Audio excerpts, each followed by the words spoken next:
To discipline his kid, a millionaire had him weed a garbage collector. The millionaire was taken aback by what the garbage collector demanded of him on the day of the wedding. A strong engine's roar reverberated through the crowded downtown streets. At just 30, Benjamin was the legitimate heir to the biggest real estate company in the city, which his father, Christopher, had started. As though he controlled the world, Benjamin drove his red sports vehicle, his dark eyes, concealed by pricey sunglasses, hardly cared to look at the terrified pedestrians who scurried away. Ignoring the traffic lights, he sped forward, his immaculate Italian suit and gold watch screaming riches and arrogance. He had an egotistical thought. I should be grateful to these impoverished folks for adding some sophistication to this dilapidated area. Why my father insists on conducting business here is beyond me. He reasoned that we ought to demolish everything and construct something valuable. Evelyn, a young woman of 25 years with hands calloused from hard work, was pushing her recycling cart along the narrow sidewalk. Her eyes, determined yet tired, scanned the ground for recyclable materials. Her simple, torn, and worn-out clothes were a sharp contrast to the luxury displayed by Benjamin. Focused on her task and worried about her sick grandmother's health, Evelyn did not notice the speeding sports car approaching. She stepped into the street just as Benjamin turned the corner, distracted by his latest generation phone. If I don't make enough money this week, how'll I buy Grandma's medicine? I can't let her suffer. She's all I have left in this world, Evelyn thought anxiously.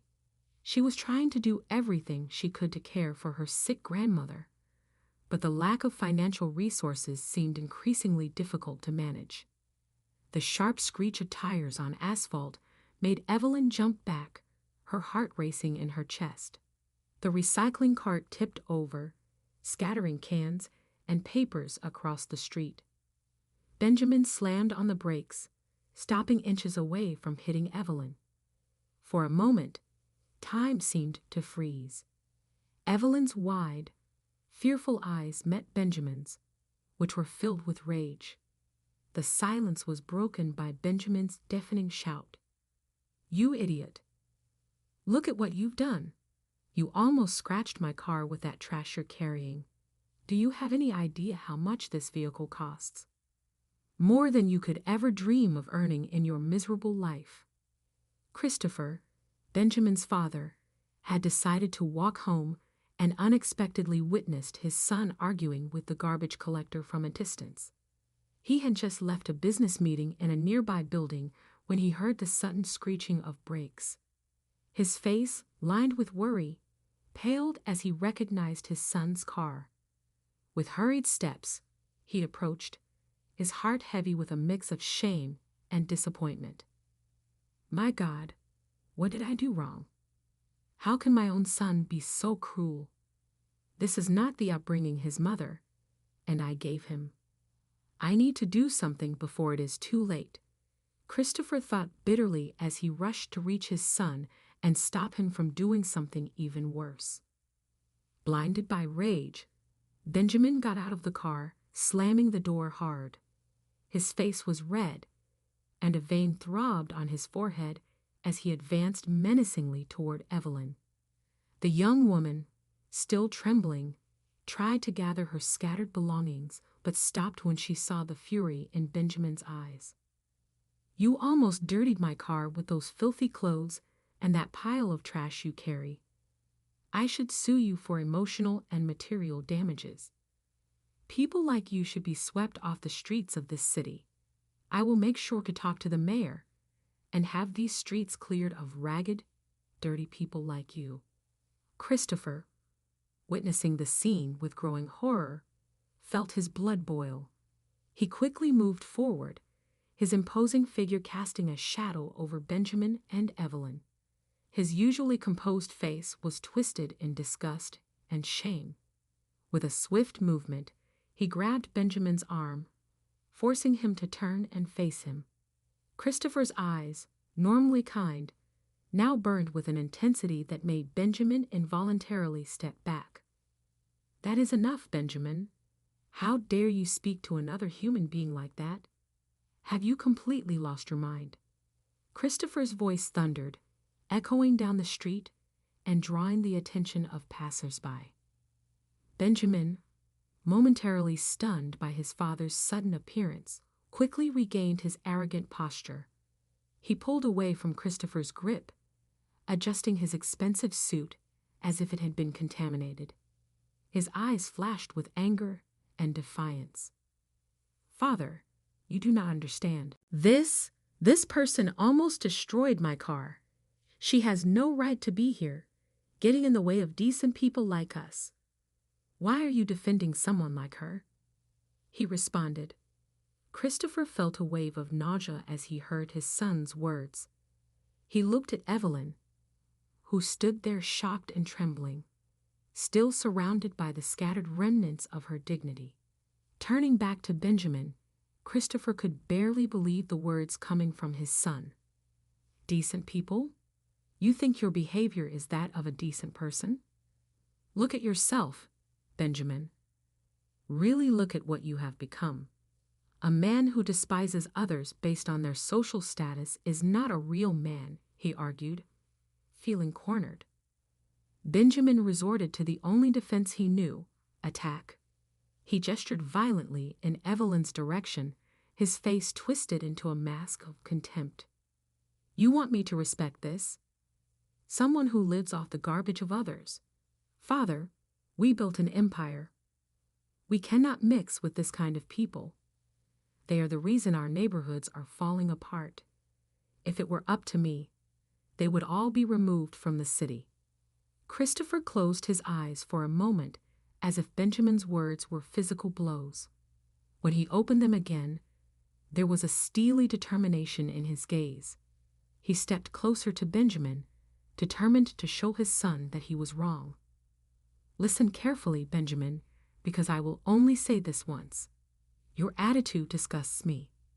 You have become exactly the kind of person your mother and I have always despised. Arrogant, cruel, and completely blind to the value of human life. This woman is a human being." Christopher responded, his voice low, but loaded with authority. Then he turned to Evelyn. "What is your name, my dear?" he asked gently. Evelyn, still in shock, replied, "My name is Evelyn Allen, sir," she said, her voice trembling. "I am Christopher. Evelyn, forgive me for my son's rude behavior. I promise I will do everything I can to make sure he never treats people like this again. I will make Benjamin understand how to treat others," Christopher vowed. Benjamin tried to interrupt, but Christopher raised his hand, silencing him. "No, you will listen to me now. I made a mistake in your upbringing, and it is time to correct it. From now on, you have a choice to make." The air around them seemed charged with tension. Evelyn, momentarily forgotten, watched the scene with a mix of fear and fascination. Christopher continued, his voice gaining strength. "You will marry this young woman, Evelyn. You will learn what humility and compassion are. You will live as she lives, work as she works, and maybe, just maybe, you will learn the true value of people." Benjamin, incredulous, interrupted, "Oh, what? Father, you cannot be serious." Christopher looked at him with unwavering firmness. "Or you will be disinherited completely. No access to a single penny of the family fortune. No car, no apartment, nothing. The choice is yours." A heavy silence fell over them. Benjamin looked from his father to Evelyn, his face a mixture of shock, anger, and, for the first time, fear. Then slowly, a disdainful smile began to form on Benjamin's lips. He laughed, a cold, humorless sound that made Evelyn shudder. You really think you can blackmail me like this, father? Marry? Marry this? He pointed at Evelyn with disdain. I would rather live on the street than lower myself to this level. You cannot be serious. It must be a bluff. Christopher held his steady gaze, his determination evident in every line of his face. It is not a bluff, Benjamin. It is a promise. You have 24 hours to decide, marriage or disinheritance. There is no middle ground. Benjamin, still laughing but with a hint of hysteria in his voice, turned his back on his father. This is ridiculous. I am going home. When you come to your senses, call me. He walked toward his car, stopping only to cast one last look of disdain at Evelyn. And you, beggar, consider yourself lucky. I am not suing you. Count yourself fortunate. With that, he got into his car and drove away, leaving behind an exhausted Christopher and a stunned Evelyn.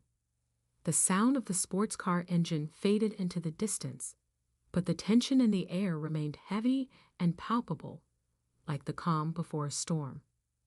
Minutes later, Christopher entered his office, determination evident in every firm step. He walked directly to the phone, dialing the number of his legal team with tense fingers. As he waited for the connection, his eyes wandered around the room, settling on the family photos that adorned the walls. Memories of happier times that now felt distant and unreal. The voice of the chief lawyer finally sounded on the other end of the line, and Christopher wasted no time on formalities. I need you to prepare the documents immediately. I want the threat of disinheriting Benjamin to be legally binding. He has 30 days to marry Evelyn Allen, or he loses everything. His voice did not waver, but his grip on the phone tightened enough to turn his knuckles white and add a secret clause, something that forces him to truly live this experience, not just pretend for convenience. The lawyer hesitated for a moment before responding. Sir, are you sure about this? It is quite a drastic measure.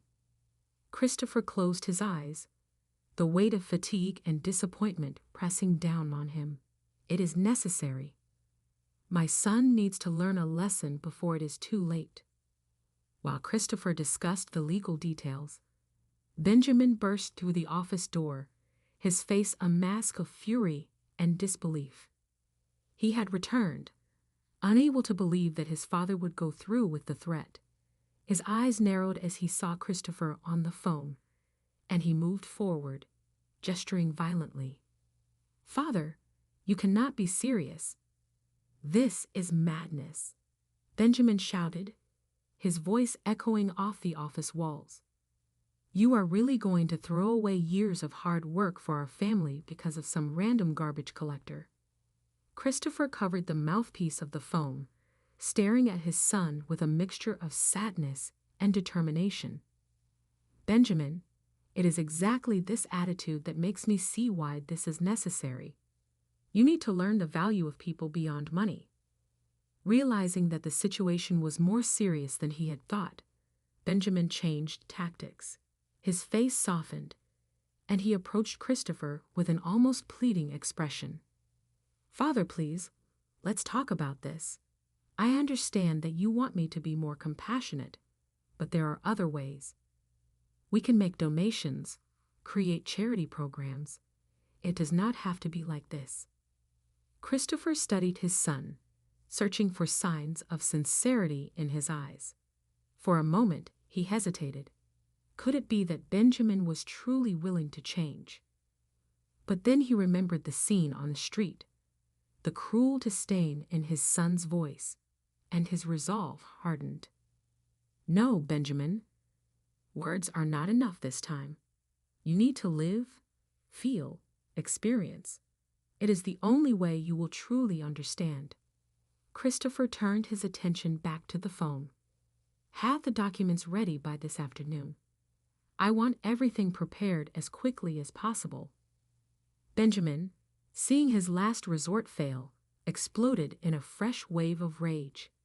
He grabbed a statue from Christopher's desk and hurled it against the wall, the sound of the impact echoing through the room. "You will regret this. I am your only son. Your heir? You cannot treat me like this." The sudden violence made Christopher rise abruptly, the phone falling from his hand. He stared at Benjamin, the disappointment clear in his eyes. "It is exactly because you are my son that I am doing this. I cannot let you become the monster I see in front of me." The words hit Benjamin like a physical blow. He stepped back, momentarily speechless. Christopher felt a sharp pain in his chest, the tension of the moment finally taking its toll. He raised his hand to his heart, his breathing becoming labored. "Father." Benjamin's voice changed, fear replacing anger as he saw Christopher stagger. "Father, what is wrong?" Christopher tried to respond, but the words would not come. His vision darkened at the edges, and he felt his legs give out. The last sound he heard before losing consciousness was Benjamin's panicked shout for help. After that, everything happened too quickly. Christopher was rushed to the hospital in an ambulance. The hours dragged on like an eternity in the sterile hospital corridor. Benjamin, still dressed in his now wrinkled suit, paced back and forth, his earlier arrogance completely replaced by a genuine and palpable concern. The smell of antiseptic and the constant sound of heart monitors in the background only heightened his anxiety. Doctors and nurses hurried past, casting sympathetic looks at the clearly distressed young man.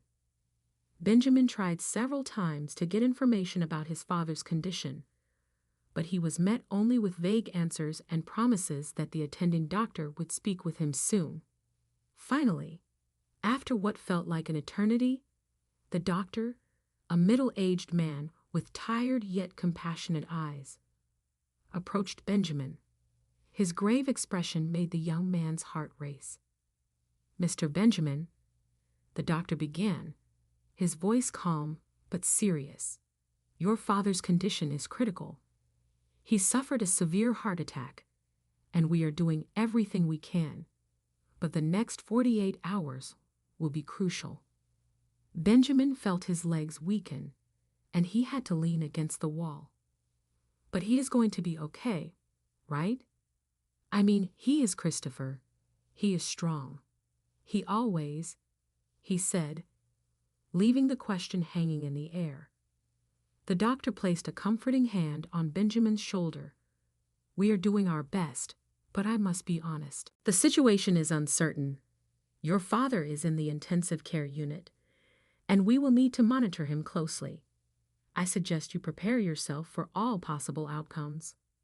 The doctor's words hit Benjamin like a punch to the stomach. For the first time in his life, he felt completely powerless. All of his money, all of his influence, none of it mattered now. He simply nodded silently, unable to form any words. In that moment of vulnerability, the family lawyer, Mr. Cooper, appeared in the hospital corridor. The doctor left the patient's son to speak privately with the lawyer, parting with the promise that he would do everything he could for his father. Minutes later, the lawyer, Mr. Cooper, turned to Benjamin with a concerned expression. "Mr. Benjamin, your father is stable, but still unconscious. However, there is something you need to know." The lawyer opened his briefcase, revealing a legal document. "Before the incident, your father demanded that I change his will immediately. The conditions he mentioned are legally binding." Benjamin felt the blood drain from his face. "What? This cannot be legal. He cannot force me to marry." Mr. Cooper adjusted his glasses, his voice firm. "I'm afraid he can. You have 30 days to marry Miss Evelyn, or you will lose all rights to your inheritance. This includes your position in the company, your bank accounts, properties, everything." Benjamin sank into the chair, his mind spinning with the implications. This is a nightmare. There has to be a way around this. The lawyer hesitated, then continued. There is not. If you do not marry her, you will lose the right to your inheritance and will no longer be able to manage the family businesses. I'm sure your father will recover, but I suggest you do what he asks. You will not even be able to hold your position if you do not comply with what is in the will, the lawyer responded, making it clear there was no room for negotiation. The next day, still worried about his father, Benjamin drove his luxury car through the narrow, poorly maintained streets of the poor neighborhood, his face twisted in an expression of disgust and discomfort as he carefully maneuvered to avoid potholes in the street. He could not imagine marrying a garbage collector. How does my father expect me to live in this filthy place? This is too cruel, even for a moral lesson, he thought bitterly. He had been given Evelyn's address, but she was not at the house. After several minutes of fruitless searching, Benjamin finally spotted a small makeshift playground. There, in the middle of a group of ragged children, was Evelyn. He parked the car and reluctantly got out, adjusting his expensive suit as if it were armor against the poverty around him. He cautiously approached, watching Evelyn interact with the children. She was smiling and helping a little girl tie her shoelaces. The scene caught him off guard. Evelyn's kindness and compassion were evident, sharply contrasting with the image he had built of her. Benjamin found himself momentarily speechless, his usual arrogance shaken by the genuine display of kindness. He shook his head, trying to push these unwanted thoughts away. Do not be fooled, Benjamin. She is probably doing this just to look good. People like her always have an angle. Gathering his courage and reassembling his expression of disdain, Benjamin finally approached the group. The children, noticing his presence, instantly went quiet, their wide eyes fixed on him with a mix of curiosity and fear. Evelyn, sensing the change in the atmosphere, turned around, and her face paled as she recognized Benjamin. He cleared his throat, uncomfortable under their stares, and addressed Evelyn in a forcibly controlled voice. Miss Evelyn, I need to speak with you in private. Evelyn hesitated, her eyes narrowing with a mixture of distrust and anger. She stood up slowly, placing herself protectively in front of the children. I have nothing to say to you, sir. Please leave. Your presence is scaring the children, she responded firmly. The tension in the air was palpable, and Benjamin could feel the hostile gazes of the locals who were beginning to gather around them. He took a step forward, lowering his voice in an attempt to seem less threatening. Look, I know we got off on the wrong foot, but some things have happened, and well, we need to talk. It is important. As he spoke, Benjamin noticed that more and more people were approaching, forming a circle around them. Hard, distrustful faces stared at him, some whispering to each other, others with clenched fists. Then, a tall, muscular man stepped forward, his voice filled with menace. The situation is uncertain. Your father is in the intensive care unit, and we will need to monitor him closely. I suggest you prepare yourself for all possible outcomes. The doctor's words hit Benjamin like a punch to the stomach. For the first time in his life, he felt completely powerless. All of his money, all of his influence, none of it mattered now. He simply nodded silently, unable to form any words. In that moment of vulnerability, the family lawyer, Mr. Cooper, appeared in the hospital corridor. The doctor left the patient's son to speak privately with the lawyer, parting with the promise that he would do everything he could for his father. Minutes later, the lawyer, Mr. Cooper, turned to Benjamin with a concerned expression. Mr. Benjamin, your father is stable, but still unconscious. However, there is something you need to know. The lawyer opened his briefcase, revealing a legal document. Before the incident, your father demanded that I change his will immediately. The conditions he mentioned are legally binding. Benjamin felt the blood drain from his face. What? This cannot be legal. He cannot force me to marry. Mr. Cooper adjusted his glasses, his voice firm. I'm afraid he can. You have 30 days to marry Miss Evelyn, or you will lose all rights to your inheritance. This includes your position in the company, your bank accounts, properties, everything. Benjamin sank into the chair, his mind spinning with the implications. This is a nightmare. There has to be a way around this. The lawyer hesitated, then continued. There is not.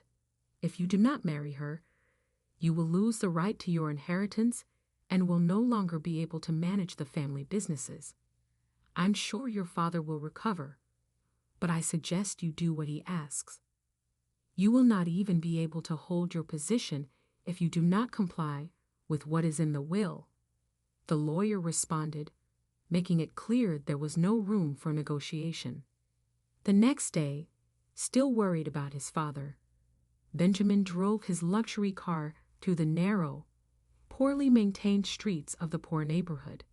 His face twisted in an expression of disgust and discomfort as he carefully maneuvered to avoid potholes in the street. He could not imagine marrying a garbage collector. How does my father expect me to live in this filthy place? This is too cruel, even for a moral lesson, he thought bitterly. He had been given Evelyn's address, but she was not at the house. After several minutes of fruitless searching, Benjamin finally spotted a small makeshift playground. There, in the middle of a group of ragged children, was Evelyn. He parked the car and reluctantly got out, adjusting his expensive suit as if it were armor against the poverty around him.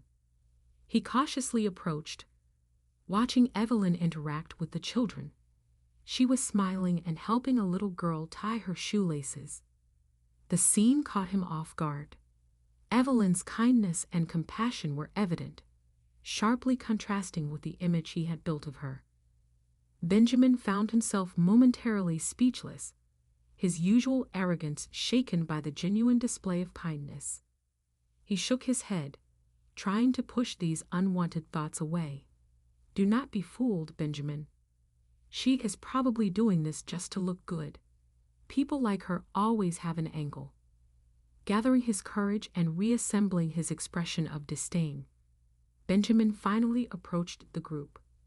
The children, noticing his presence, instantly went quiet, their wide eyes fixed on him with a mix of curiosity and fear.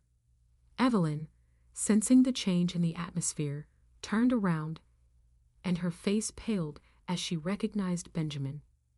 He cleared his throat, uncomfortable under their stares, and addressed Evelyn in a forcibly controlled voice. Miss Evelyn, I need to speak with you in private. Evelyn hesitated, her eyes narrowing with a mixture of distrust and anger. She stood up slowly, placing herself protectively in front of the children. I have nothing to say to you, sir. Please leave. Your presence is scaring the children, she responded firmly. The tension in the air was palpable, and Benjamin could feel the hostile gazes of the locals who were beginning to gather around them. He took a step forward, lowering his voice in an attempt to seem less threatening. Look, I know we got off on the wrong foot, but some things have happened, and, well, we need to talk. It is important. As he spoke, Benjamin noticed that more and more people were approaching, forming a circle around them. Hard, distrustful faces stared at him, some whispering to each other, others with clenched fists. Then, a tall, muscular man stepped forward, his voice filled with menace. Hey, are you not that rich guy who humiliated Evelyn the other day? What do you think you're doing here? Are you looking for trouble? The the man asked with a thinly veiled threat. Benjamin felt a chill of fear run down his spine. He was surrounded, and for the first time in his life, his money and status could not protect him. He looked at Evelyn, a silent plea in his eyes. The circle of hostile people was closing in, and Benjamin could clearly hear the murmur of anger and the veiled threats. His heart raced, and he realized he was completely out of his element. With a trembling voice, he made one last attempt. "Please, Evelyn, I just need 5 minutes of your time. After that, I will leave. I promise." Evelyn watched the scene unfold, her face a mask of conflicting emotions. On one hand, the anger and hurt from Benjamin's earlier treatment still burned in her chest.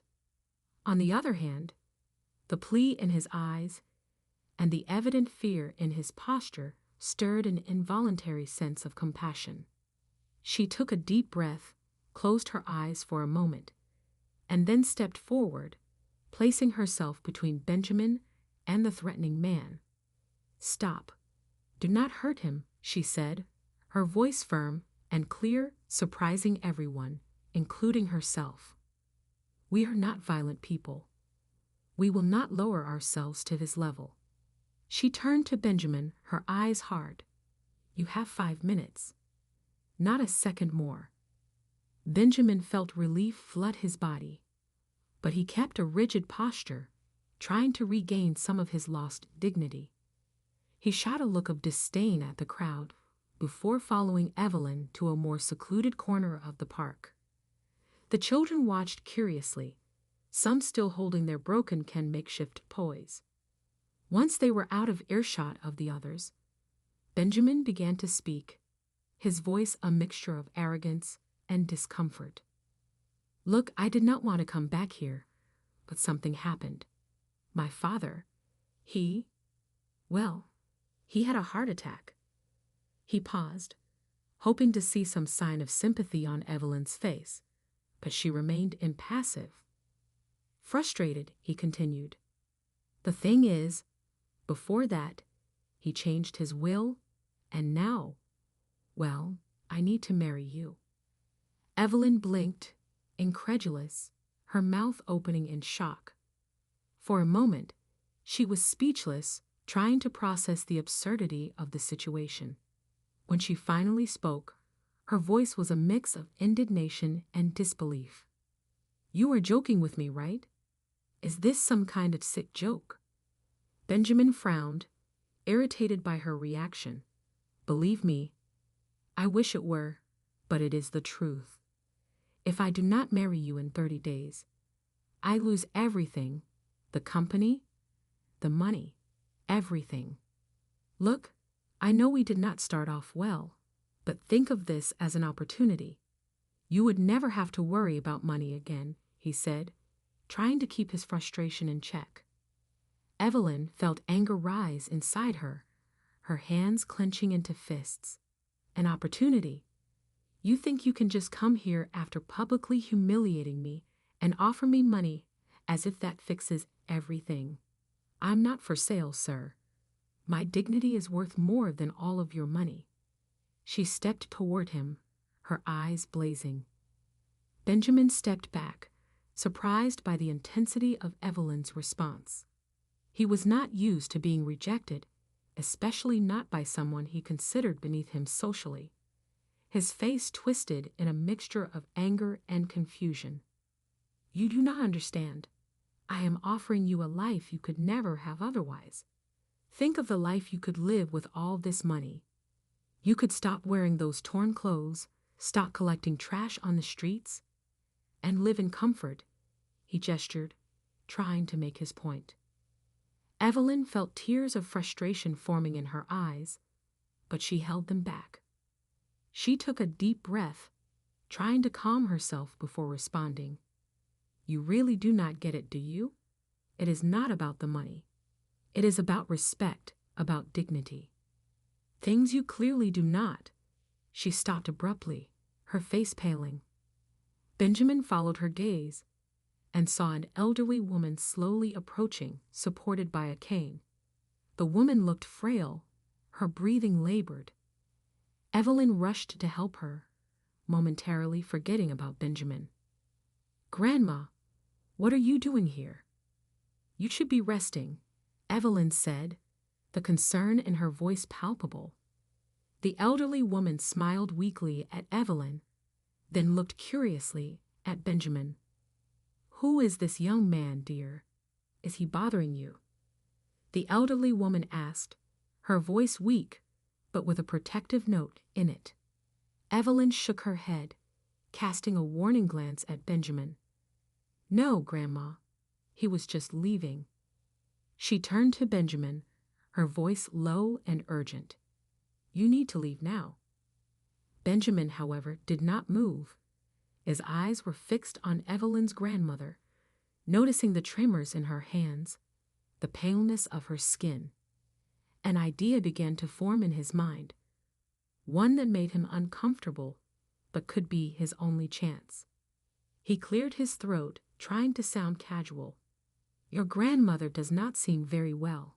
Has she been getting proper treatment?" Evelyn glared at him, her eyes narrowing with suspicion. "That is none of your business. Please, just go." But Benjamin could see the concern in her eyes, the barely concealed fear. And in that moment, he knew he had found his bargaining chip. Despite Evelyn's protests, Benjamin followed the two women into the small apartment where they lived. His cold eyes calculated every detail of the miserable surroundings. The grandmother's room, although clean, exuded poverty and despair. While Evelyn lovingly cared for her grandmother, Benjamin felt a malicious smile forming on his lips. He had found the perfect weakness to exploit. He cleared his throat, catching Evelyn's attention. "We need to talk in private." In the narrow hallway, Benjamin approached Evelyn, his voice low and threatening.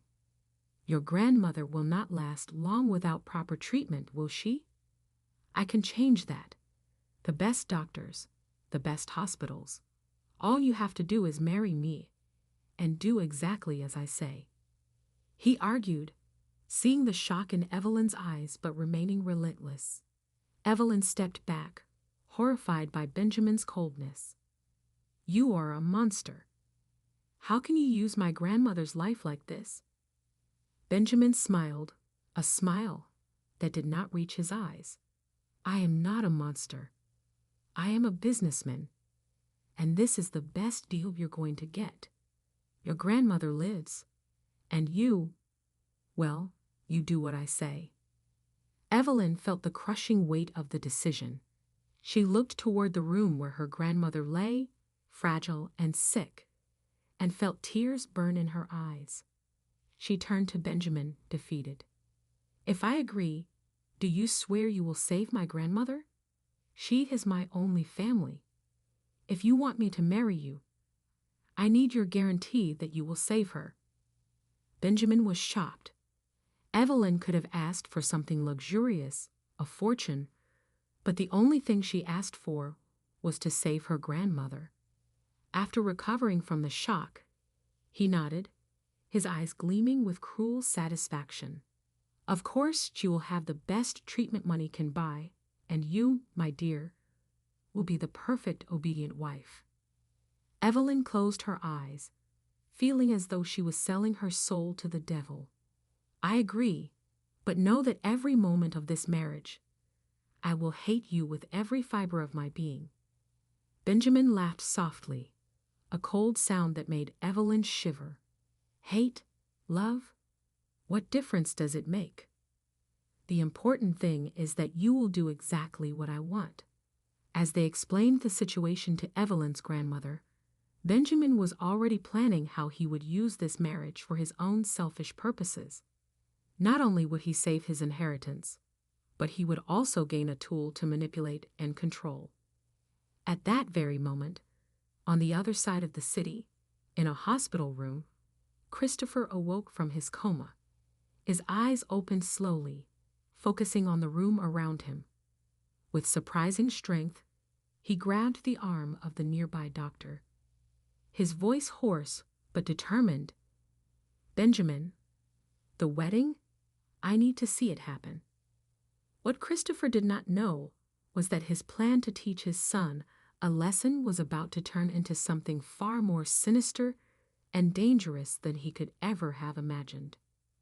Weeks later, the church hall was decorated with expensive flowers and elaborate arrangements, a stark contrast to the bride waiting in the back. Evelyn nervously adjusted her worn-out dress, the mended seams and faded fabric a deliberate choice for this day. Her hands trembled slightly as she touched the simple necklace her grandmother had given her, the only accessory she had chosen to wear. Outside, she could hear the buzz of the wealthy and influential guests, all eager to witness the unusual wedding of Benjamin, one of the richest men in the city. Evelyn closed her eyes, taking a deep breath to calm her nerves. "I am doing this for Grandma. She has already received treatment and is out of danger. I just need to fulfill my part of the deal and endure until the end," she whispered to herself. Benjamin waited at the altar, his immaculate suit sharply contrasting with his pale and tense face. His eyes restlessly scanned the crowd, lingering momentarily on his father, Christopher, sitting in the front row. The unexpected presence of Christopher, recently out of the hospital, added an extra layer of pressure to an already tense situation. His father had been released from the hospital only a short time ago, but he would need continued medical care due to his fragile health. Benjamin adjusted his tie, feeling it tighten like a noose around his throat. His thoughts were a whirlwind of future plans and manipulations, but also of growing fear. What if she backs out at the last moment? My whole plan will fall apart, he thought, his heart racing at the possibility. The wedding march began to play, and all heads turned toward the entrance of the church. Evelyn appeared, walking down the aisle alone. Her steps were slow and measured, each one a battle between the urge to flee and the need to move forward. The shocked murmur from the guests upon seeing her simple, worn, and torn outfit, instead of an elegant wedding gown, were like needles in her ears. But she kept her chin up, her eyes fixed on Benjamin. Evelyn had chosen to wear her everyday clothes to teach Benjamin a lesson about respect for poorer people. He would marry her just as he had first seen her. As she passed Christopher, she noticed the look of surprise and what seemed like disgust on his face. Evelyn reached the altar, her heart pounding in her chest. She looked at Benjamin, seeing the mixture of discomfort and calculation in his eyes. "Remember, while you are doing this for Grandma, for her health, you can endure anything for her," she reminded herself. The priest began the ceremony, his voice echoing through the silent hall. Benjamin and Evelyn stood side by side, an invisible chasm between them, as the priest spoke of love and commitment. Evelyn let her mind wander to the past few weeks. Her grandmother's treatment, the best doctors, the expensive medications, all provided by Benjamin, just as he had promised. She remembered the nights spent by her grandmother's bedside, watching her gradually improve, growing stronger day by day. The gratitude for this chance at healing was bitterly mixed with the hatred she felt for Benjamin and the situation she found herself in. Christopher watched intently from his seat, his eyes moving from Benjamin to Evelyn, an enigmatic expression on his face. He murmured to himself, "Maybe there is hope for him after all. Evelyn made an excellent choice of outfit to show my son that simple people, regardless of what they wear or have, deserve respect." Finally, the crucial moment arrived. The priest turned to Benjamin, asking the fateful question, "Benjamin, do you take Evelyn as your lawful wife, to love and honor her in sickness and in health, in wealth and in poverty, until death do you part." Time seemed to freeze. Benjamin felt the weight of all eyes on him, especially his father's. His gaze moved over Evelyn, lingering on the worn and mended clothes she had chosen to wear. A flash of disgust crossed his face, quickly replaced by a mask of indifference. "How dare she show up like this?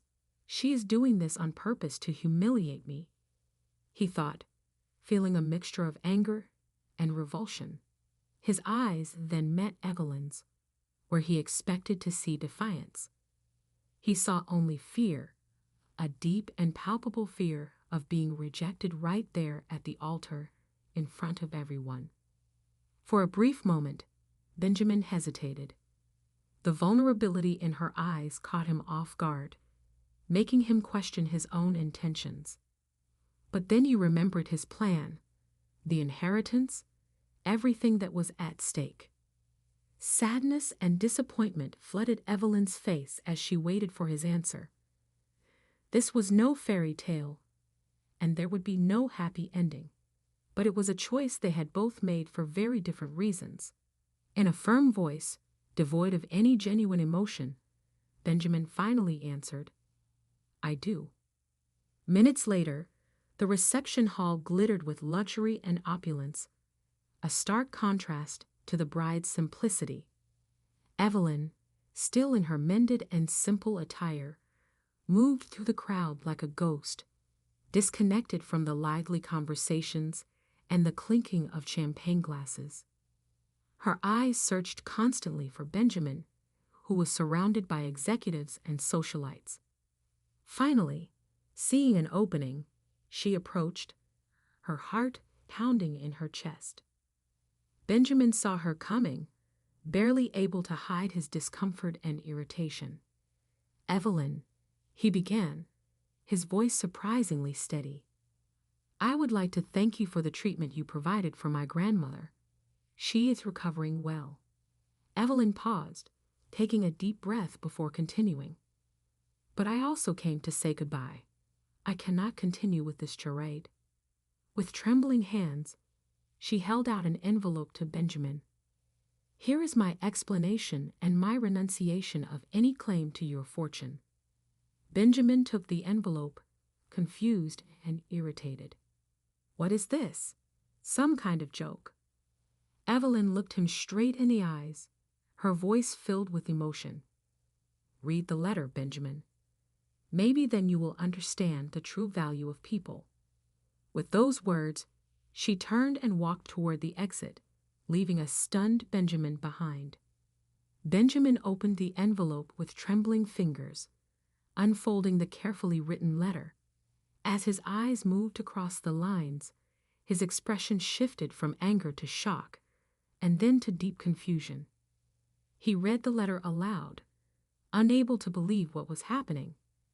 "Dear Benjamin, first, I want to express my sincere gratitude for my grandmother's treatment. Your generosity, even if forced, saved her life, and for that, I will be eternally grateful. However, I cannot continue with this arranged marriage. From the moment we met, you made your disdain for me, for poor people, and for my situation clear.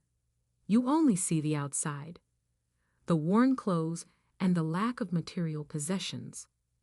What you fail to see is that a person's true wealth lies in their character, not in their bank account. I grew up with little, but I was rich in love and values. My grandmother taught me the importance of honesty, hard work, and compassion. These are the true treasures I carry with me, and no amount of money can buy them. You wanted to marry me to keep your inheritance, but in the process, you revealed a poverty of spirit that no fortune can hide. The cruelty with which you treat those you consider beneath you is a reflection of your own insecurity and lack of character. Therefore, I am withdrawing from this agreement. I neither want nor need your fortune. I prefer my simple, honest life over living in luxury by your side. I hope this experience opens your eyes to the true value of people, regardless of their social class. True nobility does not lie in a name or a bank account, but in actions and character. Maybe one day you will learn that respect and compassion are worth more than any amount of money. Until then, I wish you peace and hope you learn to see beyond appearances. Sincerely, Evelyn. As Benjamin read, his face went through a range of emotions: anger, confusion, and finally, a flicker of something that seemed like shame. He looked around, suddenly aware of the curious stares from the guests. Christopher approached, noticing the distress on his son's face. "What happened, Benjamin? What is this letter you are holding? Where is Evelyn?" Christopher asked, concerned. Benjamin stared at his father, his voice trembling slightly. She left. She gave up everything. She said she prefers her simple life over living with me." In that moment, for the first time in his life, Benjamin felt the weight of his actions and attitudes. Evelyn's letter had touched something deep within him, something he had not known existed.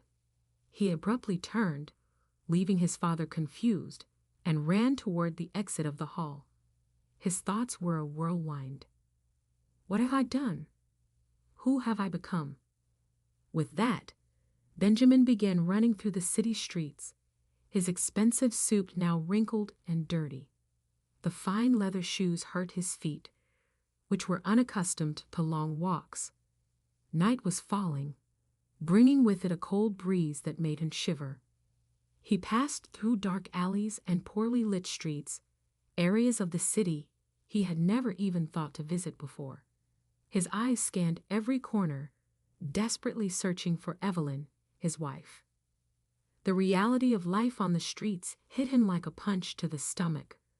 The smell of garbage, the distant sound of sirens, the weary looks from people passing by. How can someone live like this? How could she give up the money? I have to live this way. And to think I treated Evelyn as if she were less than me, he thought, feeling a mixture of fear and shame. After hours of fruitless searching, Benjamin finally spotted a familiar figure rummaging through a trashed bin on the corner of a narrow street. His heart leaped as he recognized Evelyn, still wearing the same worn-out clothes from the wedding. He cautiously approached, watching her sift through the garbage with a skill that surprised him. Evelyn found a half-eaten sandwich, and for a moment, Benjamin thought she might eat it immediately. To his astonishment, she turned and offered the sandwich to a homeless man sitting on the nearby sidewalk. The man accepted it with a grateful smile, and Evelyn continued her search, ignoring the sounds of her own stomach growling. Benjamin felt a wave of admiration and shame wash over him. She is hungry, yet she still thinks of others first, he reflected, feeling smaller than ever. Summoning all his courage, Benjamin approached Evelyn. She saw him and froze, her eyes widening in surprise at the sight of him before narrowing with suspicion. Before she could say anything, Benjamin spoke, his voice trembling with emotion. "Evelyn, I am sorry for everything. You were right about me, about who I am, but I want to change. I want to understand. I want to see the world through your eyes. I do not want to be this way anymore. Your letter made me realize how misguided my values were. Can I help you continue collecting trash? Teach me how to do this, how to live as you live?" he said, his voice firm. Evelyn stared at him for a long moment, searching his eyes for any sign of insincerity. Finally, she spoke, her voice a mix of exhaustion and skepticism. "Why should I believe you, Benjamin? You made it very clear what you think of people like me." Benjamin felt the weight of her words, but he did not back down. He took off his expensive jacket and tossed it into a nearby trash bin. Then he rolled up the sleeves of his shirt and crouched down beside Evelyn. "Because I am willing to learn, to change." You showed me who I am in that letter, and I do not want to be that person. So show me what your life is like, Evelyn. I want to understand, truly understand."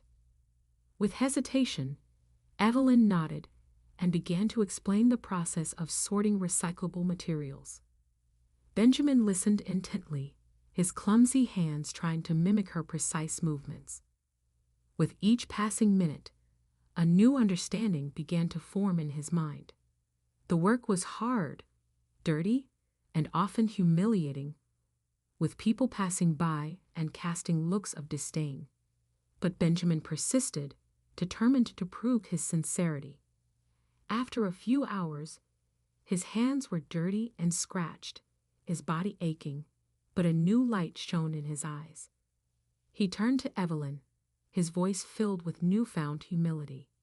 "Evelyn, I know I do not deserve your forgiveness or your trust, but if you give me a chance, I would like to live a simple life by your side, not for money or status, but to learn how to be a better person, like you. I want to make up for my mistakes and see the world as you see it. Would you? Would you take me back, not as a rich man, but as someone willing to learn and change?" Evelyn looked at Benjamin, her eyes reflecting a mix of emotions: surprise, skepticism, and a spark of hope. She observed his hands, now dirty and calloused, so different from the soft, well-cared-for hands she had known before. For a moment, she remained silent, weighing his words and actions. Finally, with a deep sigh, she spoke, "Benjamin, your words are nice, but words are easy. Living this life day after day is something entirely different. Do you really understand what you're asking for?" Benjamin nodded, his face showing a determination Evelyn had never seen before.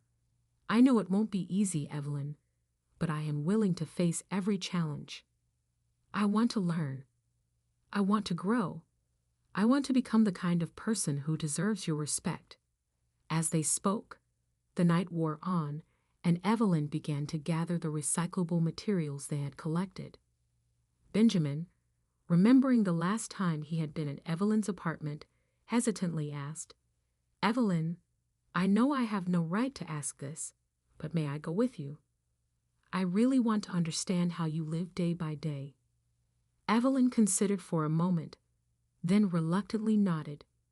"All right, but do not expect any luxury. You have already seen how it is there." Together, they made the familiar journey to the old building where Evelyn lived. As they climbed the stairs, Benjamin noticed details he had not seen before: the unstable railing, the damp stains on the walls. Each step felt like a lesson in humility. When they entered the small apartment, Evelyn's grandmother greeted them with a surprised look upon seeing Benjamin again. She was sitting in a worn-out armchair, but she appeared much healthier than the last time Benjamin had seen her. "Hello, young man. I did not expect to see you here again," she said, her voice filled with curiosity. Benjamin felt a wave of shame as he remembered how he had behaved on his previous visit. "Good evening, Momum. I came to learn," he responded respectfully. Evelyn briefly explained the situation to her grandmother, including the story of the wedding, which left her grandmother shocked. Benjamin stood awkwardly, feeling the weight of both women's gazes. The apartment seemed even smaller than he remembered, each object telling a story of struggle and perseverance. "I can sleep on the couch. It is not much, but it is what we have," Evelyn said, pointing to the worn-out piece of furniture that Benjamin remembered well. As Evelyn prepared the couch with clean but worn sheets, Benjamin offered to help with any household chores. He felt awkward and out of place, but was determined to show that he was genuinely willing to change. Later, lying on the narrow and uncomfortable couch, Benjamin reflected on how drastically his life had changed in such a short time. The silence of the apartment was broken only by the occasional sounds of the city outside and the creaking of the old building. It was a completely different world from his own, and yet there was a peace here that he had never experienced before. Evelyn, I know I have said this before, but I want you to know that I mean it. I have a long way to go, but I will work hard every day to become a better person, to see the world the way you see it, to help others the way you do. No matter how long it takes, I will prove that I can change. He whispered into the darkness, believing that she could not hear him. However, in the next room, Evelyn heard Benjamin's words. She did not respond immediately, but something in her expression softened. That night, in the simple apartment that Benjamin had once despised, something began to change between them. It was not love, not yet, but it was the beginning of understanding, of mutual respect that could, with time and effort, grow into something deeper. In the months that followed, Benjamin fully embraced his new life alongside Evelyn. What had started as a lesson in humility turned into a journey of self-discovery and redemption. Benjamin learned to appreciate the small things in life, the taste of a simple meal shared, the satisfaction of a day's honest work, and the richness of genuine human connections. Evelyn, initially skeptical, saw the genuine change in Benjamin. She taught him how to manage money wisely, to find joy in simple things, and to connect with the community. Together, they expanded the recycling project, creating jobs for people in need and promoting environmental awareness. Evelyn's grandmother, now recovered and full of life, became a maternal figure to Benjamin. Her life stories and wise advice helped him better understand the value of perseverance and compassion. She often joked that Benjamin was the grandson she never had, and he, in turn, found in her the familial affection he had always longed for. Christopher, seeing his son's transformation, also went through his own journey of self-discovery. Impressed by Benjamin's dedication to his new life, he decided to become more actively involved in his son's social projects. Father and son, once distant, now worked side by side to make a difference in the community. Benjamin used his business experience to turn the family's fortune into a force for good. He'd established a foundation dedicated to improving living conditions in poor neighborhoods, providing affordable housing, education, and employment opportunities. The foundation, once a symbol of corporate greed, became a model of social responsibility. 1 year after the fateful wedding day, Benjamin and Evelyn renewed their vows. This time, by their own choice, the ceremony was simple, held at the community center they had helped build. Christopher, emotional, walked Evelyn down the aisle while her grandmother watched with tears in her eyes. In the years that followed, Benjamin and Evelyn continued to live a modest life, but one rich in purpose and love. They had 2 children raised to value people over material possessions. The children grew up knowing both the value of hard work and the importance of compassion and generosity. The neighborhood where they lived flourished, thanks to the couple's continued efforts and the foundation. Parks were built, schools were renovated, and job training programs gave many new opportunities. Benjamin and Evelyn were well-known and loved figures in the community, always ready to listen, help, and inspire. Christopher moved closer to his son and daughter-in-law. He found peace and purpose by getting involved in community projects and being a present grandfather. Evelyn's grandmother, a constant source of wisdom and love, became the heart of the family. On their 10th wedding anniversary, Benjamin surprised Evelyn with a special gift, the deed to a new recycling and environmental education center named in honor of her grandmother. The center not only created jobs, but also became a model of sustainability for the entire city.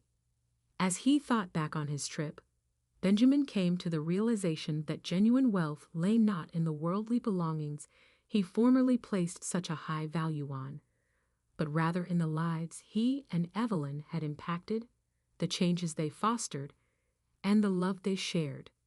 He realized that the lesson his father had attempted to impart to him years prior was not about losing his wealth, but rather about acquiring something far more precious: a life with meaning and a caring heart.